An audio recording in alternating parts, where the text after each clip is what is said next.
Hello friends, मेरा नाम सुमित नागर है और आप सभी का स्वागत है मेरे इस चैनल डीवी क्लासेस में। तो आज जो है हम अपने पॉलिटिकल साइंस की जो हमारी सीरीज चल रही है उसके चैप्टर 3 को देखेंगे, जो कि है आपका US hegemony in world politics, यानी कि आपका जो है समकालीन विश्व में अमेरिकी वर्चस्व। इसके जो है हम टोटल 15 एमसीक्यू देखने वाले हैं, प्लस आपको पता ही है एनसीईआरटी के जो बैक साइड के जो क्वेश्चंस होते हैं वो भी इसमें मैंने पुट करे हैं। और देखिए जितने भी एमसीक्यू हैं सारे आपके बोर्ड एग्जाम के लिए काफी इंपॉर्टेंट जो है रोल प्ले करेंगे। तो एक एक एमसीक्यू को ध्यान से देखना है और आपने टोटल कितना स्कोर करा उसको जो है कमेंट सेक्शन में जरूर बताएं। अपनी वीडियो को स्टार्ट करते हैं। फर्स्ट यहाँ पर अपना क्वेश्चन देखते हैं, the US hegemony begin in dash. तो यूएस की हेजमनी जो वर्चस्व है आपका, जो आपका अमेरिका का जो वर्चस्व है वो कब से शुरू हो गया था। तो ऑप्शन यहाँ पर देखते हैं, ए 1989, बी 1990, सी आपका 1991 और डी आपका 1992।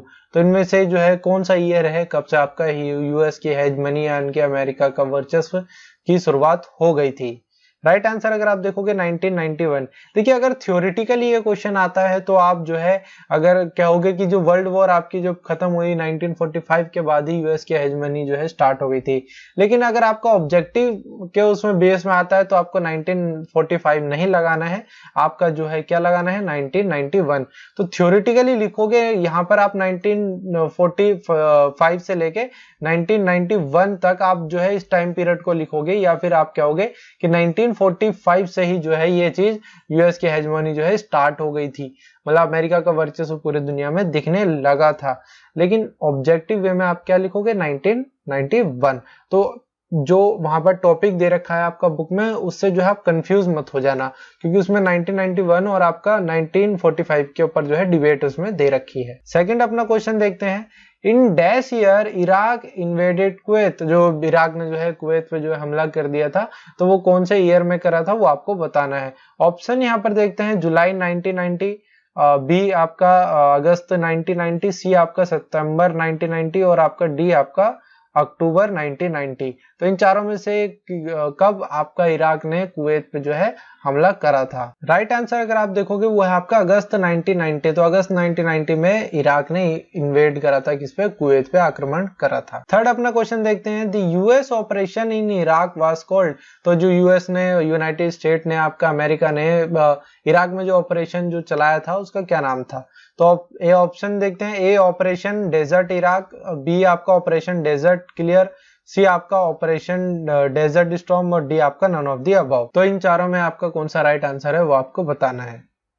राइट आंसर अगर आप देखोगे आपका क्या है, ऑपरेशन डेजर्ट स्टॉर्म जो है उसको नाम दे दिया था, जो इराक पे जो है आपका एक तरीके से हमला करा था, किसने, यूएस ने। फोर्थ अपना क्वेश्चन देखते हैं, why was the first gulf war called computer war. तो जो फर्स्ट गल्फ वॉर हुई थी उसको कंप्यूटर वॉर जो है क्यों एक तरीके से कहा जाता है, तो वो आपको बताना है।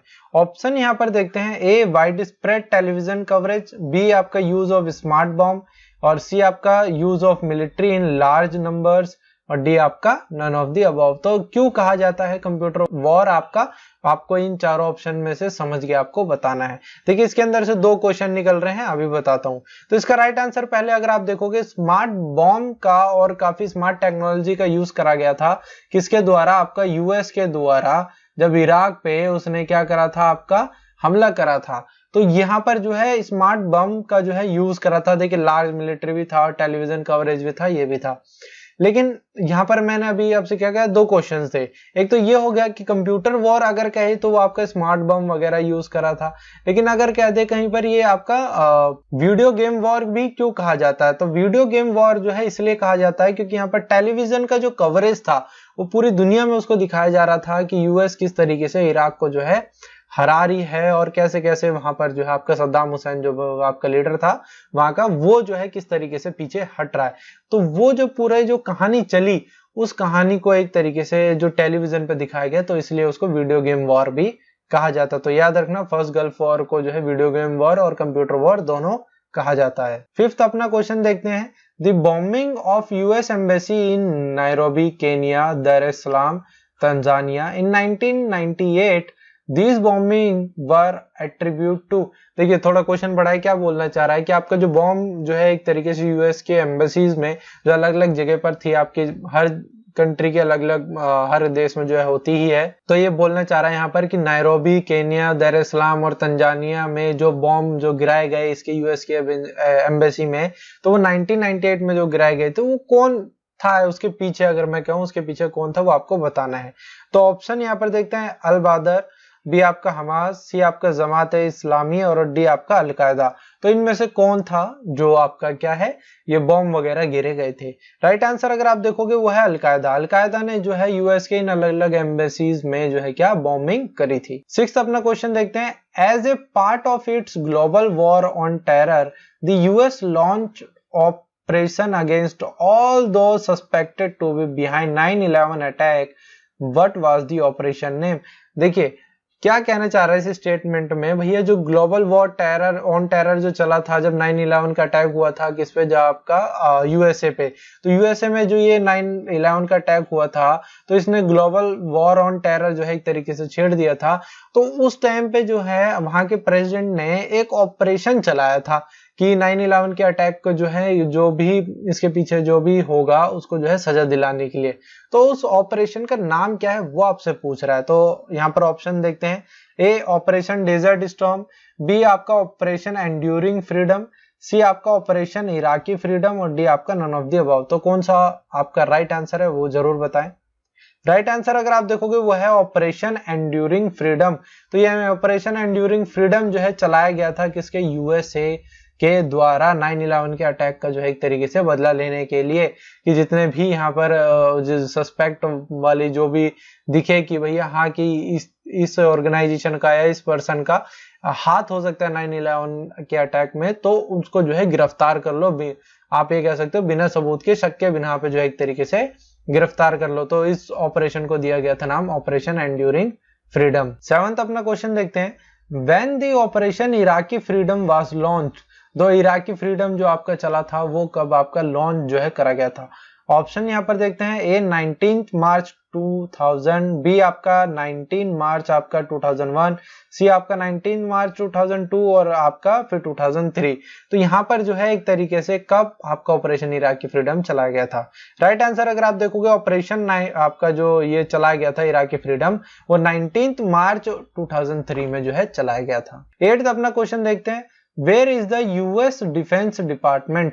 देखिए यूएस का एक डिफेंस डिपार्टमेंट है, वो आपका कहां पर है? जो पेंटागन आपने नाम सुना होगा, तो पेंटागन जो है आपका वो जो इसका यूएस का डिफेंस डिपार्टमेंट है वो कहां पर है, उस स्टेट का आपको नाम बताना है।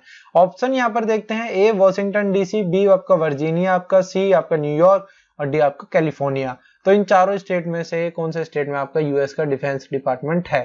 राइट आंसर अगर आप देखोगे वो है वर्जीनिया। तो वर्जीनिया में आपका यूएसए का डिफेंस डिपार्टमेंट है, यानी कि आपका पेंटागन यहाँ पर स्थित है। 9th अपना क्वेश्चन देखते हैं, the root of the word hegemony lies in the, पूछ रहा है ये हेजमनी जो आपका वर्ड है ये मतलब कहाँ से आया है, इसका जो है एक तरीके से जड़े कहाँ है, रूट कहाँ है? तो ऑप्शन यहाँ पर देखते हैं, ए स्पेनिश, बी आपका इंग्लिश और सी आपका लैटिन और डी आपका क्लासिक ग्रीक्स। तो इनमें से कौन सी लैंग्वेज से ये वर्ड जो है निकल के आया है? वर्चस्व का आप ये कह सकते हो हिंदी में। राइट आंसर अगर आप देखो क्लासिकल ग्रीक में से जो है ये वर्ड जो है निकल के इसके अंदर आया है। अलग अलग इसके मीनिंग है, आप उसमें जो है पढ़ लेना कि हेजमनी के अलग अलग मीनिंग क्या है, नेम के ग्रीक वाले जो है किस वजह से हेजमनी को जो है क्या क्या बोलते थे। 10th अपना क्वेश्चन देखते हैं, which American president order operation enduring freedom? तो मतलब जो मैंने कहा आपका 9/11 के जो अटैक का जो चला था आपका ऑपरेशन, अब यहाँ पर पूछना चाह रहा है कौन सा अमेरिकन प्रेसिडेंट था उस टाइम पे जिसने ये ऑर्डर करा था कि ये ऑपरेशन जो है चलाया जाए? तो ऑप्शन यहाँ पर देखते हैं, ए बिल क्लिंटन, बी आपका जॉर्ज डब्ल्यू बुश और सी आपका बराक ओबामा और डी आपका नन ऑफ द अबव। तो कौन था वो आपको बताना है। राइट आंसर अगर आप देखोगे वो है आपका जॉर्ज डब्ल्यू बुश, उसने जो है ये ऑपरेशन एंड्यूरिंग फ्रीडम के जो है ऑर्डर दिया था। अगर देखिए आपको ये वीडियो पसंद आ रही है तो लाइक करें और अपना स्कोर कमेंट करना ना भूलें और दोस्तों के साथ इसको ज्यादा से ज्यादा शेयर करें। चैनल को सब्सक्राइब करना और बेल आइकन को दबाना ना भूलें, जिससे जो भी मेरी लेटेस्ट वीडियो होगी उसका नोटिफिकेशन आपको मिल जाएगा। 11th क्वेश्चन अपना देखते हैं, who was the president of the USA during first gulf war? जो फर्स्ट गल्फ वॉर हुई थी, यानी कि आपका जो इराक के साथ जो वॉर हुई थी उसमें उस टाइम पे यूएसए का आपका प्रेसिडेंट कौन था? ऑप्शन यहाँ पर देखते हैं, ए बिल क्लिंटन, बी आपका जॉर्ज H.W. बुश, सी आपका बराक ओबामा और डी आपका none of the above. Right answer अगर आप देखोगे यहाँ पर आपका क्या है, जॉर्ज W. बुश आपका जो है क्या थे, प्रेसिडेंट थे किस टाइम पे, जब आपकी फर्स्ट गल्फ वॉर जो है आपकी चल रही थी। और देखिए यही थे आपके जिन्होंने आपका 9/11 के अटैक के बाद जो है ऑर्डर दिया था। अपना 12th क्वेश्चन देखते हैं, The WTO and Pentagon buildings of USA were attacked by, तो मतलब जो मैंने कहा 9/11 का जो अटैक हुआ था आपके दो, एक आपका वर्ल्ड ट्रेड ऑर्गेनाइजेशन के दो जो बड़े बड़े आपके बिल्डिंग्स है उन पे अटैक हुआ था, और पेंटागन के जो है आपका जो डिफेंस है उस पर भी एक तरीके से मतलब जो आपके एरोप्लेन सीधे आके जो है टकरा गए थे इन जगहों इन बिल्डिंग्स पे, तो वो जो है आपका किसने कराया गया था उसका आपके यहाँ पर पूछना चाह रहा है।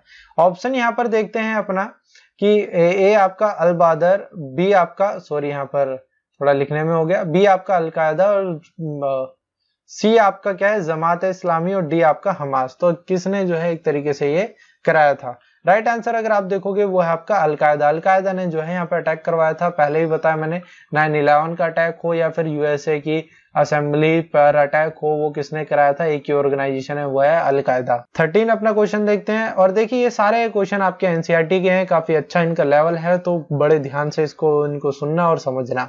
तो 13 क्वेश्चन क्या कह रहा है, which among the following statement about hegemony is incorrect. तो हेजमनी की जो आपकी एक स्टेटमेंट है जो इनकरेक्ट है वो आपको बतानी है, जो वर्चस्व से आपका क्या है जो रिलेटेड नहीं है।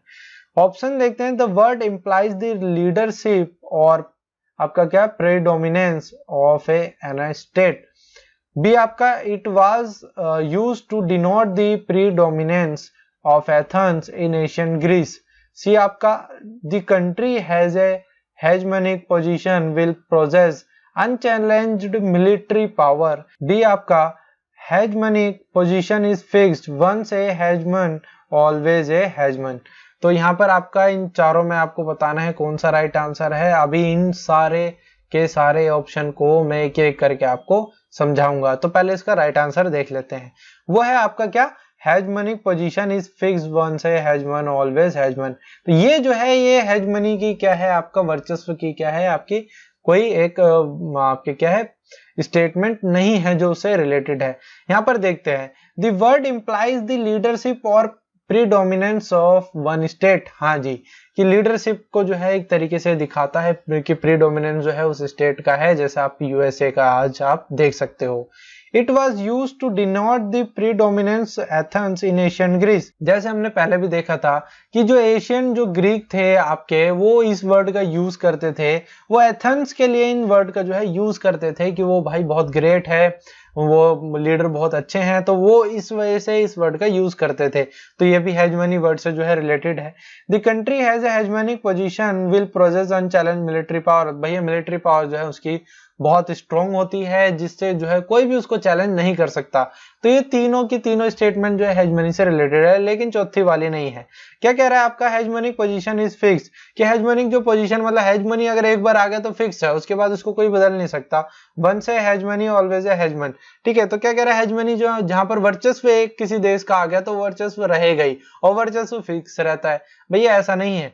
जो आपका जो है पहले ब्रिटेन था, आपने देखा कि ब्रिटेन किस तरीके से आपका गिर गया, फिर आपका यूएस और यूएसएसआर आया, यूएसएसआर गिर गया, यूएसए रहा, अब आगे अब जो लड़ाई चल रही है यूएसए और चाइना के बीच में चल रही है। तो जो ये पावर है आपकी मिलिट्री हो, पॉलिटिकल हो, इकोनॉमिक हो आपकी, तो ये जो पावर है ये ऐसी नहीं है कोई फिक्स्ड है, एक के बाद एक टाइम पीरियड में जो है किसी ना तो किसी के पास ये जो चीज है आप कह सकते हो चली आती है पावर, तो फिक्स नहीं है, इस चीज को याद रखना, हेजमनी जो है फिक्स नहीं है। 14th अपना क्वेश्चन देखते हैं, which of the following statement is wrong about the contemporary world order. तो कंटेम्परेरी वर्ल्ड जो है आपका जो ऑर्डर है उसमें से कौन सी आपका जो है ये जो स्टेटमेंट है वो क्या है, गलत है।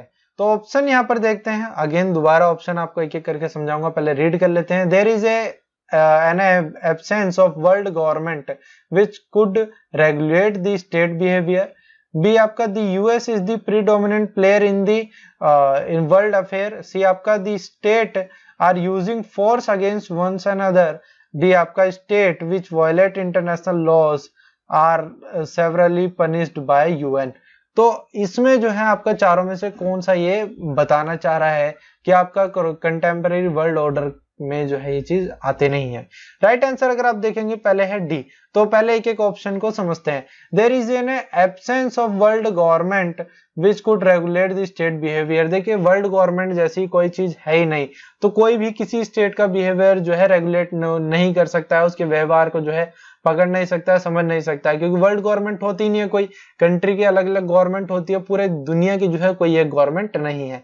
US is the predominant player in the world affair. भाई हाँ, यूनाइटेड स्टेट जो है आपका इस कंटेम्परेरी वर्ल्ड में जो है प्रीडोमिनेंट प्लेयर है। वर्ल्ड अफेयर में जो भी कुछ होता है उसका एक बहुत बड़ी छाप जो है रहती है यूएसए की।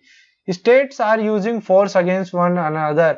भैया स्टेट जो है अलग अलग स्टेट एक दूसरे पे जो है फोर्स का जो है इम्प्लाई कर रहे हैं कि मैं तुझसे ज्यादा पावरफुल, मैं तुझसे ज्यादा पावरफुल, ये भी है। State which violate international law are severely punished by UN.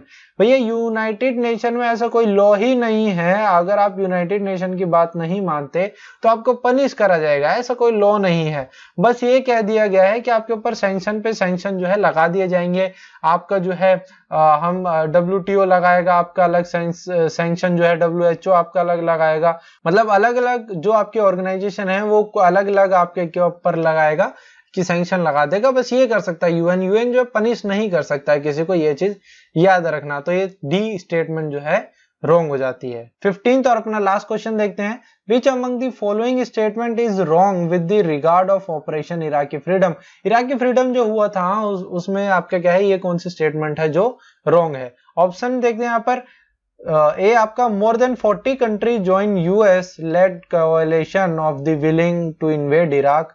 B आपका the reason giving for invading Iraq was to prevent it from the developing weapon of mass destruction. C आपका the action was taken within the prior approval of the UN. और D आपका the US led coalition did not face major resistance from Iraqi force. तो इनमें से कौन सा statement wrong है वो आपको बताना है। इराकी फ्रीडम जो है जब चल रहा था कहां पर, इराक में, यूएस के द्वारा। तो इन चारों में से आपका कौन सा वो ऑप्शन रॉन्ग है। तो यहाँ पर सी ये रॉन्ग है। अब पहले एक एक ऑप्शन को समझ लेते हैं। More than 40 countries join the US led coalition willing to invade Iraq. भाई ये 40 से ज्यादा कंट्रीज जो है ज्वाइन करी थी। भाई सही बात है, 40 से ज्यादा लोग कंट्रीज के सोल्जर थे यूएस के साथ, but most of the percentage USA का ही था। ये इसका एक तरीके से राइट हो जाता है। बी आपका क्या कह रहा है, the reason giving invading Iraq was to prevent the developing of weapon of mass destruction. भाई यहाँ पर ये बात बोली जा रही थी कि मास डिस्ट्रक्शन को एक तरीके से मैं कह दूं कि विनाशकारी वेपन जो है बनाए जा रहे थे, किसके द्वारा, आपका इराक के द्वारा। तो वहां पर जो यूएस ने जो है क्या कर दिया, आक्रमण कर दिया कि भैया ये खतरनाक हथियार बना रहा है। तो ये ऑपरेशन इराकी फ्रीडम का एक आप ये कह सकते हो स्टेटमेंट जो है सही हो जाता है। डी आपका क्या कह रहा है, the US led coalition did not face major resistance from Iraqi force. तो इराकी फोर्स थी भैया वो जो है आप ये कह सकते हो यूएसए का बाल भी बाका नहीं कर पाई, ये इसमें बात कह रहा है। तो ये भी बात सही है। लेकिन क्या बोल रहा है, the action was taken with in the prior approval of United nation. United nation से अप्रूवल लिया था फिर इराक पे जो है हमला करा था, ऐसा नहीं है। यूनाइटेड नेशन का यहाँ पर यूएसए ने कोई अप्रूवल नहीं लिया और सीधा ही क्या आपका इराक पे हमला कर दिया। तो ये जो है यहाँ पर एक नेगेटिव बात थी। इराकी फ्रीडम जो ऑपरेशन चला था सबने जो है क्रिटिसाइज भी करा था आपका अमेरिका को कि वो किसी की जो है बात नहीं सुन रहा और अपनी ही जो है चलाता है। तो यही यहाँ पर ये ऑपरेशन इराकी फ्रीडम में भी देखने को मिला। Thanks for watching my video. देखिए अगर आपको वीडियो पसंद आई है तो चैनल को सब्सक्राइब करें और बेल आइकन को दबाना ना भूले। और देखिए मैंने ये जितने भी MCQ कराए हैं आपके बोर्ड एग्जाम को जो है ध्यान में रख के कराए गए हैं। ये एक एक MCQ आपके बहुत इंपॉर्टेंट है, तो सारे MCQ को ध्यान से करना है। हमें 1 मार्क्स भी जो है नहीं खोना है कहां पर, आपके बोर्ड एग्जाम में। तो again thank you for watching my video.